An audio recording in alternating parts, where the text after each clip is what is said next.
Tu t'es déjà demandé comment on faisait avant le réfrigérateur? Conserver les aliments, c'était un vrai défi.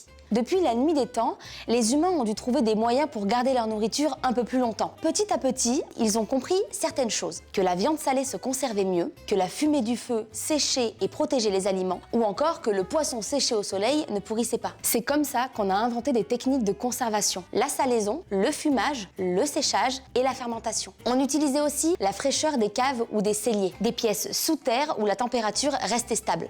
Mais en été, ça ne suffisait pas. Au 19e siècle, une autre solution apparaît, la glace. On découpait de gros blocs de glace dans des lacs gelés en hiver. Et pour les conserver pendant des mois, on les stockait dans des entrepôts isolés recouverts de sciure de bois. La sciure jouait le rôle d'un isolant naturel. Elle ralentissait la fonte et empêchait la chaleur de pénétrer. Ainsi, les blocs pouvaient durer jusqu'à l'été et même être livrés chez les particuliers. Et puis, en 1913, le tout premier réfrigérateur électrique domestique arrive. Le principe, utiliser un gaz réfrigérant à l'intérieur d'un circuit fermé. Le gaz s'évapore, absorbe la chaleur à l'intérieur du réfrigérateur, puis il est compressé et refroidi. C'est ce qu'on appelle le cycle de compression. En gros, le réfrigérateur ne crée pas du froid, il retire la chaleur.